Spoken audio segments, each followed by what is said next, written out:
Hi, he, ho, yay. Good evening from London, England.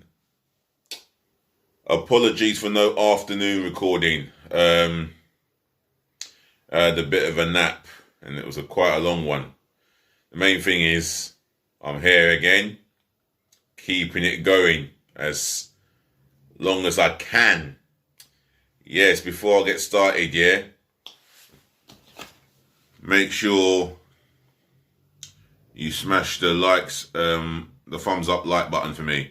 Smash the share button virally and to your friends and relatives around the world.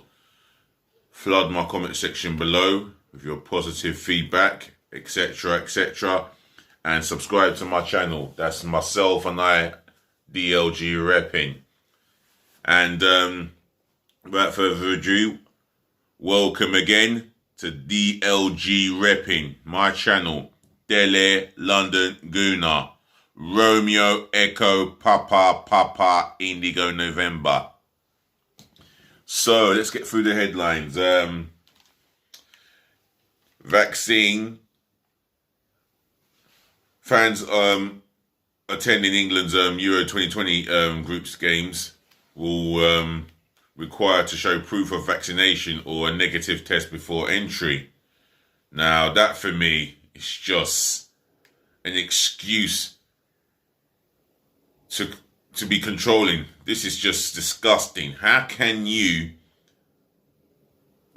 ask fans to require a test before going to any football match?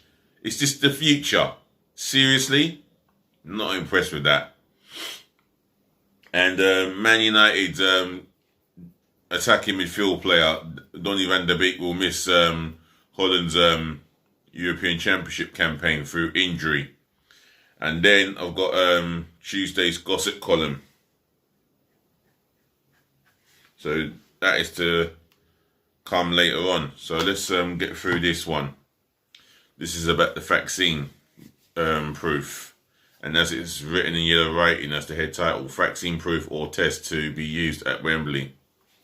Fans attending England's Euro 2020 group games at Wembley will be required to show proof of vaccination or a negative test before entry.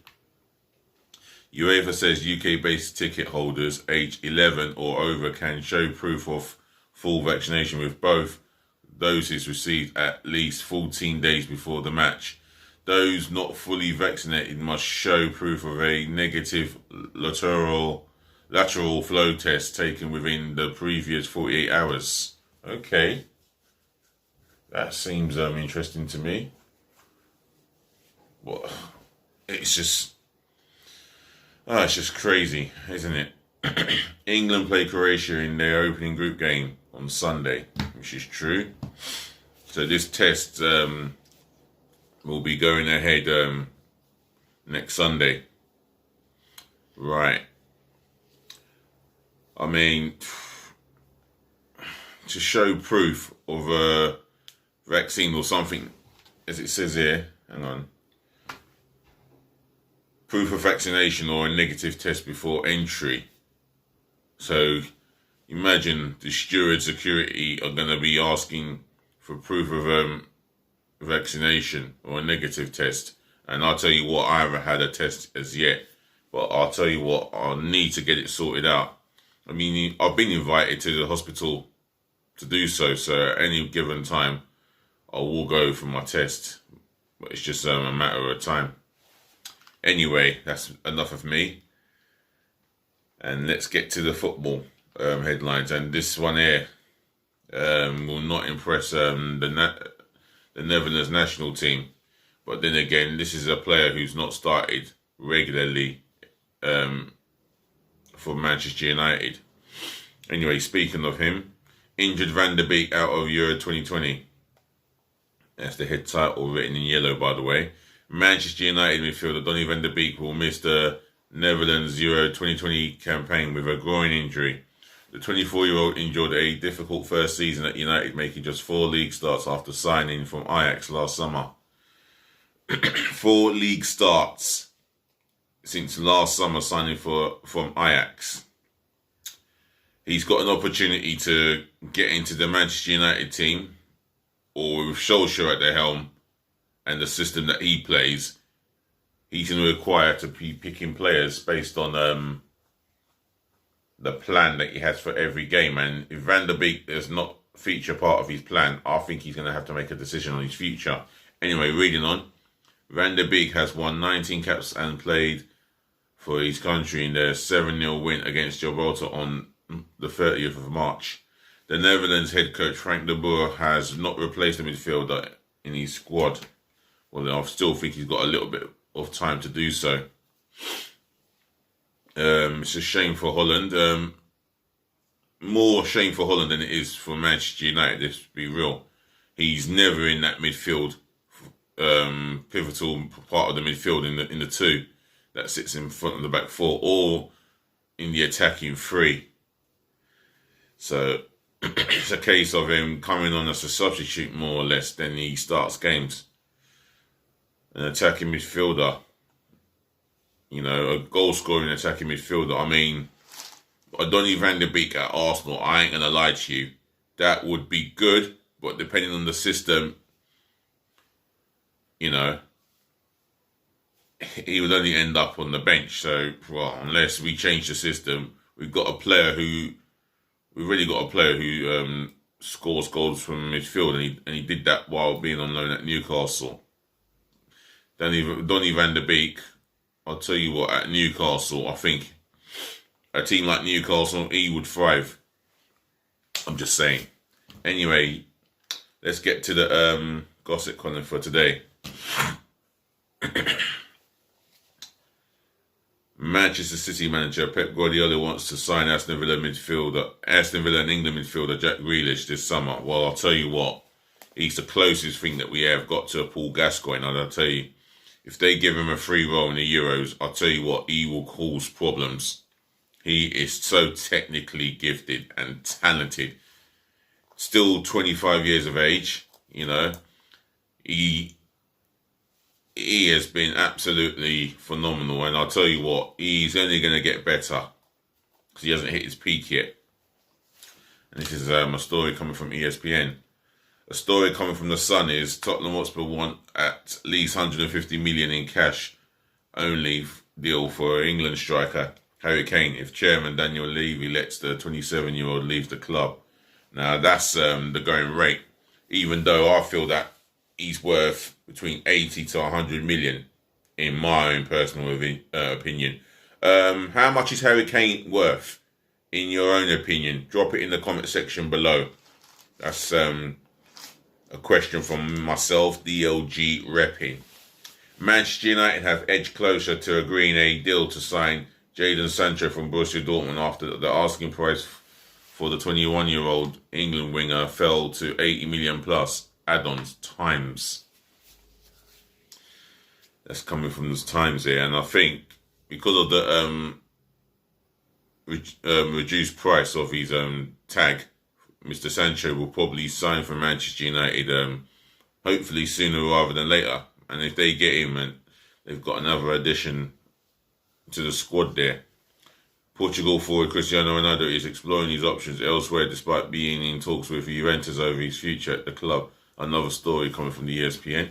If Ronaldo does leave Juve, Manchester City's 24-year-old Brazilian Gabriel Jesus is the top of their list of replacements alongside Fiorentina and Serbian striker Dusan Vlahovic and Paris Saint-Germain's 28-year-old Argentine Mauro Icardi. Wow, what a name. Some striking options there. Or attacking options, as I say. Chelsea have opened talks with Borussia Dortmund over a possible 170 million move for Norway striker Erling Braut Haaland, and England forward Tammy Abraham could be part of the deal. I'll tell you what, Chelsea have never hid away from the subject of Braut Haaland, the son of Alf-Inge Haaland, and Chelsea have made no secret of not needing a striker because they do need a striker. And they played the Champions League final and won it with a false nine, if the truth be told. Everton have interviewed former Wolves boss Nuno Espirito Santo about succeeding Carlo Ancelotti as manager of the after the Italian left to rejoin Real Madrid, which he did. He left to rejoin Real Madrid, and I was shocked by his departure. But for Nuno Espirito Santo, a talented manager that we know he is, to go to Crystal Palace, with the greatest respect to Crystal Palace Football Club, I think it's a backward step. I mean, in the last 2 or 3 seasons, Wolves have always finished above Crystal Palace, and that's a fact. It's a truth. But the reality is, why he wants to go to Crystal Palace is, I can only think that he wants control of. I think he's guaranteed more. I think the chairman has guaranteed that he has control of the squad that he works with, who he decides to bring in, and who he decides to let go. That's my observation of the situation there. Crystal Palace fans, am I being a little bit harsh? Drop it in the comment section below. Brighton will hope to hold off interest in England defender Ben White from the likes of Manchester United, Arsenal and Liverpool by putting a 50 million valuation on the 23-year-old. Now, a centre-half is not what I want to see at the Emirates. I want to see a left and right back for obvious reasons, and I want to see a number 8 and a number 10 in my midfield. And I can do with another striker. And speaking of a striker, Leicester have agreed a 50 million transfer in principle with Celtic for French forward Hudson Edouard. This is coming from The Sun. Atalanta have set a 52 million asking price for Argentina defender Christian Romero. The 23-year-old centre-back has been linked with a move to Manchester United. Well, United can pay over the odds. They've always had the money to do so. Paris Saint-Germain are closing in on the signing of AC Milan and Italy goalkeeper Gianluigi Donnarumma on a free transfer. Wow, if they get this goalkeeper at 22 years of age, they've got him on a free without, without paying money. This is Paris Saint-Germain we're talking about here. Money bags of the French Ligue 1. And they are getting a top-class goalkeeper at the age of 22. Wow, good business there by Paris Saint-Germain. Juventus want to make 28-year-old Spanish striker Alvaro Morata's loan deal for Atletico Madrid permanent. I wish them all the best there. Calcio Mercato, they must have seen something in there, in the player there.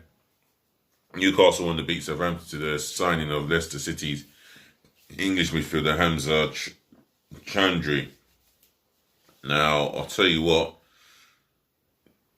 Hamza Chandri going to Newcastle, relatively still a big club originally, and he'll be in place. He will not be out of place in that midfield. I do like Hamza Chandri. I rate him very highly. Fulham boss Scott Parker would be tempted to quit the club to become manager at Bournemouth. That's an interesting story there. Coming from TalkSport. I think he's got a good job at Fulham. I think I would advise him to stay for another season if I was his advisor and see how things pan out. West Ham and Aston Villa are keen to sign Burnley striker Chris Wood, while Everton are monitoring the 29-year-old New Zealand international while they await the appointment of a new manager. Meanwhile, West Ham have reached an agreement to sign 19-year-old French midfielder Pierre-Emerick from Chelsea. Okay, this is coming from Sky Sports. Right, and I'll read one more bit here, and that's Aston Villa are favourites to sign 16-year-old central defender Josh Feeney from Fleetwood in the summer, but they face competition from Manchester United for the England under-16 captain.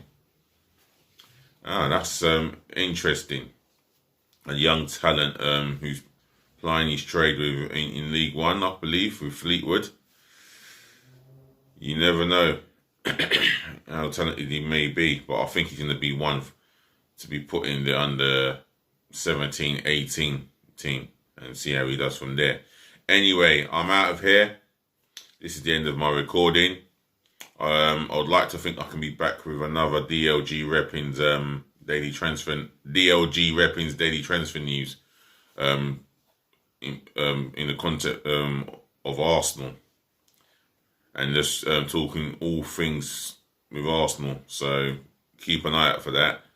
Otherwise, ladies to the gentlemen, to the boys, to the girls, I do thank you for listening. I do thank you for tuning in. I thank you for watching. And as always, saving the best to last, I'll always and will forever thank you for putting up with me.